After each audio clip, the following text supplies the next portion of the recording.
नमस्कार दोस्तों, आज की जनता की अदालत में हम ले चलेंगे ज्वलंत मुद्दे पर, जो संसद में किस तरीके से तथा कथित मनुवादियों की गोद में बैठकर पिछड़े समाज में जन्मे हुए सांसद ने किस तरीके से क्या क्या कहा, जरा गौर करें। हम वो भी सुनाएंगे। इसके बाद लोगों ने किस तरीके से भारतीय जनता पार्टी को कोसने लगे।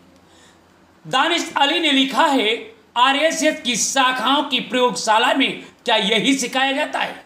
आपके कैडर का जब एक चुना हुआ सांसद भारी संसद में आतंकवादी, उग्रवादी, मुल्ले जैसे शब्दों का प्रयोग करता है, तो जरा सुनिए, आरएसएस आपकी भारतीय जनता पार्टी अन्य समाज के लोगों के साथ क्या करता होगा, इसका अंदाजा आप खुद लगा सकते हैं।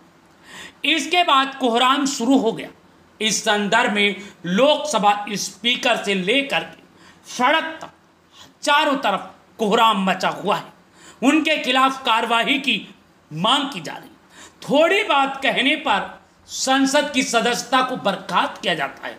तो इस तरीके की मुल्ला, आतंकवादी और उग्रवादी कहने वाले व्यक्ति पर अब तक भारतीय जनता पार्टी नेता और स्पीकर, प्रधानमंत्री चुप क्यों? ये मेरा आरोप नहीं है। सोशल मीडिया पर तेजी से वायरल हो रहे तरह तरह के कमेंट और लोगों की चर्चाएं मैं बता रहा हूं। किसी भी प्रकार की पोस्ट जनता की अदालत और अब तक टीवी चैनल नहीं कर रहा, परंतु क्योंकि ये जनता की बात है, वहीं पर दानिश अली ने अपने सोशल अकाउंट पर लिखा है कि जब आपकी भारतीय जनता पार्टी में एक सांसद जो जनता का प्रतिनिधि हो, आपके कैडर का चुना हुआ व्यक्ति एक मुसलमान को इस तरीके से अपमानित करता है, आतंकवादी, उग्रवादी, मुल्ला कहता है, तो आगे कैसी मुसलमानों की दशा होगी, आप अंदाजा लगाइए। जरा सुनिए। से कंधा मिलाकर जहां पूरे देश के लोगों ने, इस 140 करोड़ लोगों ने इसकी खुशी मनाई है, चंद लोगों को बड़ी दुख हुआ होगा, बड़ा बुरा लगा होगा। क्या जेएनयू, क्या एम्स, क्या ये तुम्हारा एयरपोर्ट, क्या ये 660 संस्था है, ये किसी खानदान ने बनाई थी क्या? सबके सब नाम उस खानदान से रख दिए गए। ये भी भारत के लोगों ने, मजदूरों ने बनाई थी, तो इसीलिए उन भारत के लोगों का नाम क्यों नहीं रहा? आज चंद्रयान अगर पहुंच जाता है सिर्फ दक्षिण पूर्व में पहली बार, तो दर्द हो रहा है कि गरीब का बेटा, एक चाय बेचने वाले का बेटा, जिसको कभी मौत का सौदागर, कभी नीच, कभी कहते रहे कुत्ते की मौत मरेगा, पचा नहीं पा रहे हैं। मोदी साहब श्रेय क्यों ले रहे हैं? मोदी साहब श्रेय नहीं ले रहे हैं, श्रेय ले रहे हैं देश के वैज्ञानिक। ओए बड़वे, ओए उग्रवादी, श्रेय ले रहे हैं। ए उग्रवादी, बोलने नहीं दूंगा कभी खड़ा होगा, ये बता रहा हूं। ए उग्रवादी कटवे सर, ये जो श्रेय अगर जाता है तो देश के प्रधानमंत्री को जाता है। दानिश अली जी प्लीज, ये आतंकवादी है, उग्रवादी है, ये मुल्ला आतंकवादी है। इसलिए सर अभी मैं बताना चाहता हूँ, अधीर रंजन जी अभी शोर मचा रहे थे, लिस्ट पढ़ रहे थे। उस लिस्ट में अधीर रंजन जी जब लिस्ट पढ़ रहे थे 1975 से लेकर अभी तक, इसकी बात करते रहना जी, बाहर देखो इस मुल्ले को। अभी रोज पढ़ रहे थे सर, इसरो ने वर्ष 1975 अब तक 52 ज्ञान और जिस सांसद को मनुवाद की गोद में बैठ करके ललकार रहा है, वो कोई और नहीं, बहुजन समाज पार्टी का चुना हुआ सांसद है, जिसको आतंकवादी, उग्रवादी, मुल्ला और कटुए कह करके संबोधित कर रहा है। इसके बाद सांसद का स्वाभिमान जागा। ये बात बहुजन समाज पार्टी के सामने रखी और कहा कि यदि मुझे इंसाफ नहीं मिला तो मैं अपने पद से त्याग पत्र दे दूंगा। इसके बाद बहुजन समाज पार्टी की नेत्री मायावती ने भारतीय जनता पार्टी को आड़े हाथ लेते हुए सांसद को भी चेतावनी दे डाली, क्योंकि आप मनुवाद की गोद में बैठे हैं।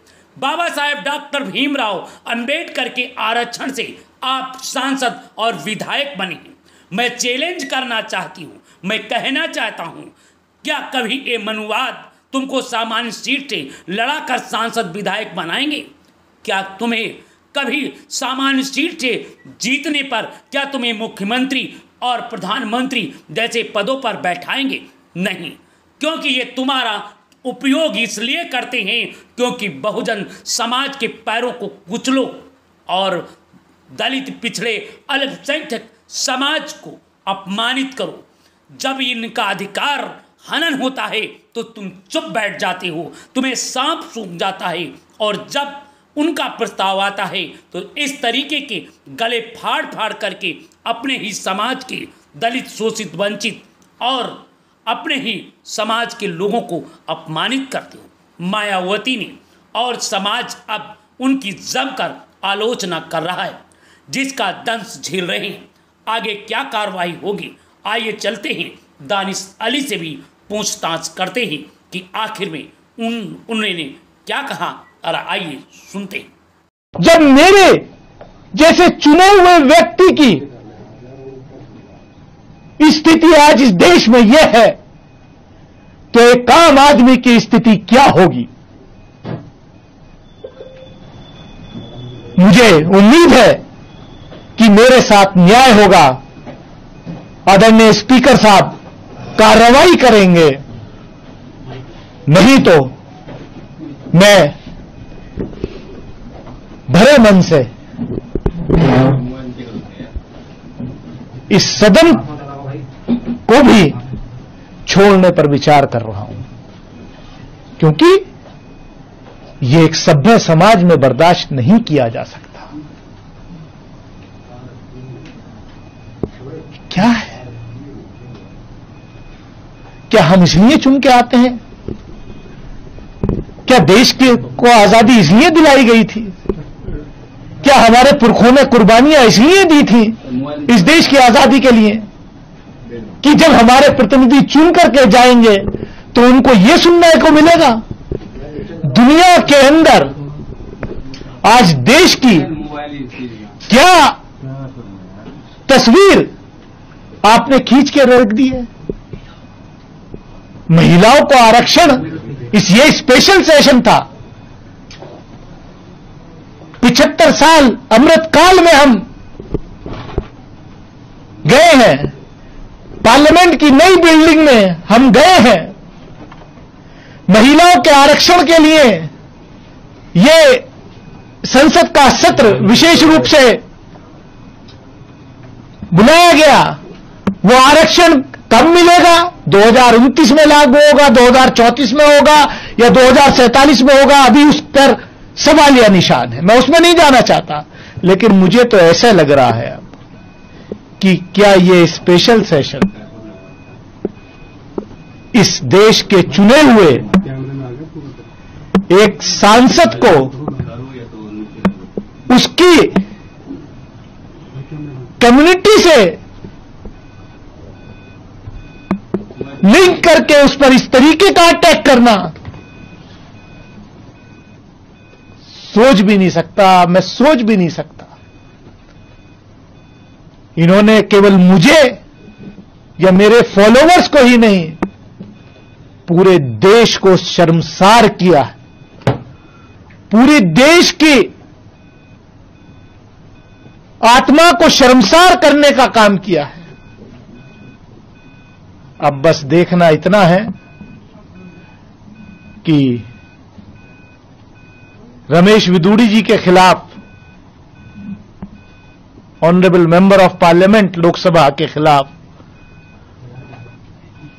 उनकी पार्टी कोई कार्रवाई करती है या नहीं, या देश ये इंतजार करे कि कब उनका प्रमोशन होकर के उनको केंद्रीय मंत्रिमंडल में शामिल किया जाएगा। क्योंकि शायद ये कंपटीशन हो गया है भाजपा के नेताओं में कि आप ऐसा कीजिए, आप ऐसे बयान दीजिए। पहले तो संसद के बाहर ही होते थे, अब संसद के अंदर भी मारने की धमकियां दी जा रही हैं। बाहर तो धमकियां बहुत बार नेताओं ने, इनके मंत्रियों ने, सबने दी हैं।